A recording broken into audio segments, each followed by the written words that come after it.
Ngayon po, ang gusto kong pag-usapan ay yung lumabas na diffusion. Ano ba yung diffusion na lumabas doon sa investigasyon ng Senado ni Senator Amy Marcos? Ang lumalabas, ang meron lang palang na-issue para arestuhin ang ating dating Presidente Rodrigo Roa Duterte ay isang diffusion order. At bagamat sinasabi palagi ng ating mga opisyales na sila ay makikipagtulungan sa Interpol pag nagkaroon ng red alert notice, wala pong red alert notice. So ano yung diffusion order at bakit ito ay sablay bilang legal na basihan sa pag-aresto kay Presidente Duterte? Well, unang-una po nasabi na natin na ayon sa Article 59 ng Rome Statute of the ICC, bago maaresto ang tao para padala sa ICC, dapat iharap muna sa lokal na hukuman. At ang mangyayari doon sa lokal na hukuman, para siyang extradition. A-ascertain yung identity ng tao, sisiguraduhin na yung kanyang mga karapatan ay narespeto at saka syempre issue na kung meron bang jurisdiction yung hukuman na nagre-request ng extradition ng isang Pilipino. So anyway, ang sinasabi nila, Secretary Remulla, palagi nilang sinasabi, kinakailangan makipagtulungan pag merong red notice alert. Kalokohan po yun. Kasi malinaw naman po na ang red notice alert ay hindi siya international warrant of arrest. Yung pagpapatupad po ng red notice alert ay sang-ayon pa rin sa lokal na batas. At dahil sang-ayon nga sa um, Rome Statute na kinakailangang iharap siya sa hukuman, ang dahilan kaya kinakailangang iharap sa hukuman ay para masigurado na sang-ayon sa ating saligang batas na no person shall be deprived of life, liberty, or property without due process of law, na maririnig muna yung tao na aarestuhin. Lalong-lalo na kung siya ay merong pagtutol doon sa jurisdiksyon ng hukuman na maglilitis sa kanya o humihingi ng kanyang pagkatao. At alam naman natin sa mulat mula, sinasabi natin na wala ng jurisdiction ICC dahil tayo po'y bumitiw na at nagsimula yung preliminary investigation matapos or lampas na doon sa isang taon matapos tayo nag-deposit ng instrument of withdrawal. Ang nakapagtataka, bagamat paulit-ulit nilang sinasabi na tayo ay susunod at makikipag-cooperate para ipatupad ang red notice alert, wala palang red alert notice. Wala palang red alert notice. Now, ano ba pagkakaiba nitong sinasabi na red alert notice, no? At saka yung Interpol diffusion? Well, unang-una po, ang diffusion, bansa lang ang nagpapakalat niyan sa iba't ibang bansa. Ibig sabihin, nanggaling sa Pilipinas yung diffusion order. At yung diffusion order ay nakikiusap ang Pilipinas na arestuhin or at least i-facilitate yung pag-aresto para ma-extradite ang isang tao. Siguro kaya sila kumuha ng diffusion order, ang intensyon nila sa Hong Kong huhulihin. Pero kung ikaw ay merong diffusion notice, bakit mo na mapadadala sa sarili mo yan?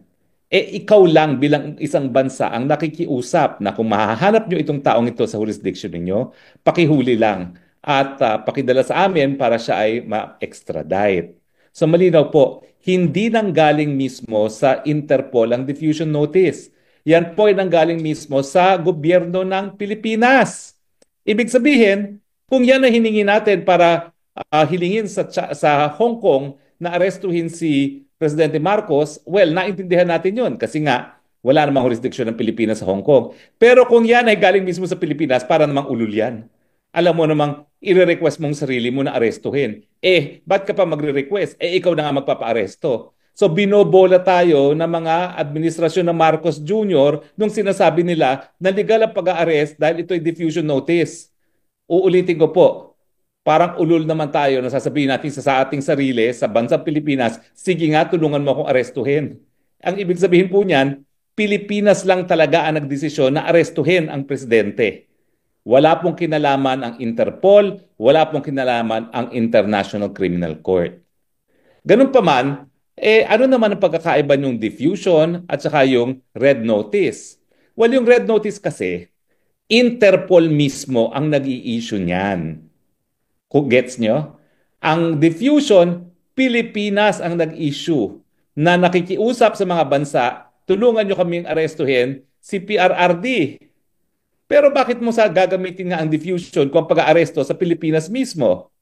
Samantalang, ang red alert notice naman, galing sa Interpol at lahat ng miyembro ng Interpol ay pinakikiusapan. Pwede ba pakiaresto preparatory sa extradition? Hindi po automatic yan kahit tayong parte ng daigdig. Kasi kinakailangan magkaroon ng proseso na masiguro na yung due process right ng nasasakdal ay may respeto. Kaya nga po, kapag ang proseso ay parang extradition, yung extradition hearing na yan ay para lang masigurado na yung due process right, yung karapatang madinig ng nasasakdal, kung meron na labag na karapatang pantao o kung ano man ang objection niya doon sa jurisdiction ng korteng liliti sa kanya, ay madesisyonan ng korte. Malinaw po. Pero walang nag-request na arestuhin ng presidente. Yan ay decision lamang ng Pilipinas. So wag na sana tayong malinlang bilang taong bayan na di umano sumusunod lang kami sa warrant of arrest ng ICC. Now, sabihin natin merong warrant of arrest. Hindi nga po automatic yung pagtutulungan ng mga bansa.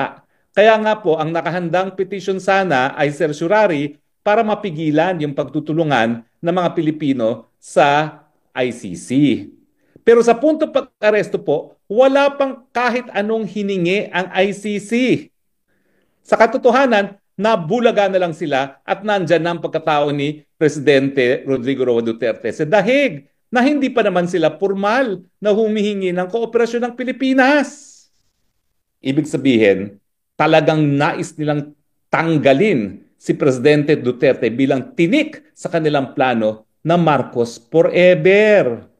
Malinaw po yan at ngayon po, nagtagumpay sila.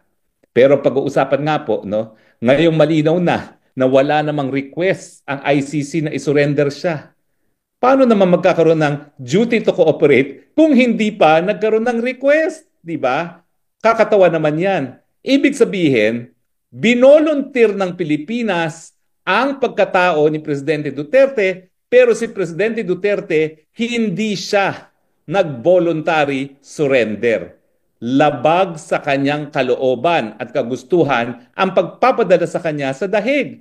Walang voluntary surrender. Kaya nga tinatawag natin, kidnapping ang nangyari. Di ba? Dahil kung yan ay dinaan sa tamang proseso, binigyan sana siya ng kanyang karapatan ng due process at yan nga ay sa harapan ng hukuman. Kaya lang, kung todo bola sila, di umano, sumusunod lang kami sa ating obligasyon sa tratado. Hello! Miski sa Interpol po, walang obligasyon na sumunod sa Interpol. Miski meron ng red notice alert. Bakit? Depende pa rin po yan sa lokal na batas. At ang ating lokal na batas, unang-una, ang saligang batas, no person shall be deprived of life, liberty, or property without due process of law. At yung proseso na susundin ay yung proseso ng deportation. Malinaw po yan, ha? So ngayon, dahil hindi naman pala humingi ng tulong ang ICC, binolunteer ng Pilipinas ang pagkatao ni Presidente Duterte na malinaw naman ha, sa mga video na bakit, ano kasalanan ko, bakit niyo ako inuhuli? Talagang malinaw po, kidnapping.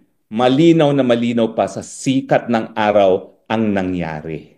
Kaya nga po umaasa ako na dahil sibilisado naman ang mga West sa ICC at sibilisado naman yung hukuman na yan, na hindi sila papayag na magpatuloy ang kanilang jurisdiction gayong ang pagkatao ni Presidente Duterte ay nakuha sa pamamagitan ng kidnapping. Malinaw po yan. Maraming salamat nga pala dun sa nagpadala sa akin ng yung diffusion notice. Parang telegram po yan. Pero nakakatawa nga, yung diffusion notice dapat pinapadala sa iba't ibang bansa. Hindi mo dapat padala sa sarili mo. Dahil ang requesting party, Pilipinas, ang ginawa niya, pinadala niya sa sarili niya. Pinatupad niya yung sarili niyang request sa kanyang sarili. Di ba nakakabuang yun? Hello talaga. Well anyway, darating na po ang takdang panahon at yan naman po ay mailalabas sa hukuman. O nga pala po, no, kami po ay in the process of filing a reply doon sa sagot ng OSG, hindi pala OSG, ng DOJ, doon sa hinain naming habeas corpus with certiorari and TRO na ang aming naging kliyente ay si Congressman Pulong. In any case, bawal naman ako magkomento sa merito dyan. Sinasabi lang namin na mali yung pagkakahuli dahil nga po walang legal na visa ang warrant of arrest na in-issue ng ICC. Pero hindi pa namin alam ng mga panahon na yon na niwala palang request ng ICC na isurrender ang pagkatao ni Presidente Duterte. Kaya naman nagkaroon ng certiorari kasi nga kung sila ay makipagtulungan, yan ay magiging grave abuse of discretion dahil walang basihan talaga para tayo makipagtulungan dahil tayo po nga ay nagbitiw na sa pagiging miyembro ng ICC. Pero yan naman po ay statement of fact lang. Hindi na po ako magsasabi kung tama ako may mali dahil yan naman po ay nakabinbin na sa hukuman. So, hihimay-himayin po natin yung mga nakuhang mga katotohanan ng committee ni Senator Amy Marcos. Dahil marami pa po dyan na dapat nating pag-usapan. No? Pero lahat po yung pinag-uusapan natin, kung tama nga ba yung proseso na paghuli at pagpadala kay dating Presidente Rodrigo Roa Duterte sa Hague. At ang pinag-usapan natin ngayon, dahil wala pang request na mag-cooperate ang ICC sa Pilipinas, voluntaryong sinurrender ng gobyerno ng Pilipinas si Tatay Digong, maski ito pa ay labag sa kagustuhan ni Tatay Digong, kaya nga po naging kidnapping. Okay? Well, anyway, siguro naman alam niyo ng ang elemento ng kidnapping, no? Pero para malinaw, sasabihin ko na rin po sa inyo kung anong elemento ng kidnapping. Memoryado ko naman po yan dahil ngayon meron akong dalawang linilitis na kidnapping, no? Siyempre, ang kidnapping ay defined as, unang-una, yung deprivation of liberty ng isang tao. Nakita naman po natin na talagang pinagbawal na si Presidente Duterte na makalabas pa ng eroplano, dinala siya doon sa Villamor at hindi na siya pinayagang umalis doon at sapilitan na isinakay sa eroplano at dinala sa The Hague. Okay? So, malino po na sakop talaga ng elemento ng kidnapping yung nangyari kay Presidente Rodrigo Roa Duterte. Merong unlawful taking or detention, merong use of force, threat, and intimidation. Sabi nga dun sa hearing, 7,000 policemen. Lack of consent, dahil paulit-ulit po na tumututol si Tatay Digong at saka yung pag-alis nga, sapilitang isinakay sa eroplano at dinala sa The Hague. Lahat po ng nagkaroon ng partisipasyon dyan sa pangyayaring yan, lahat po kayo liable sa kidnapping. So actually, pero tsaka na natin gawin muna yan. Ang importante, maibalik muna si Tatay Digong. Sana po tayo ay nakatulong sa pagkakaroon ng karagdagang kaalaman dito sa mga pangyayari dito kay Presidente Duterte. At dahil pinag-uusapan nga natin itong issue to, nagkaroon na rin kayo ng karagdagang kaalaman tungkol sa batas. Maraming salamat po sa inyong patuloy na pagtangkilik.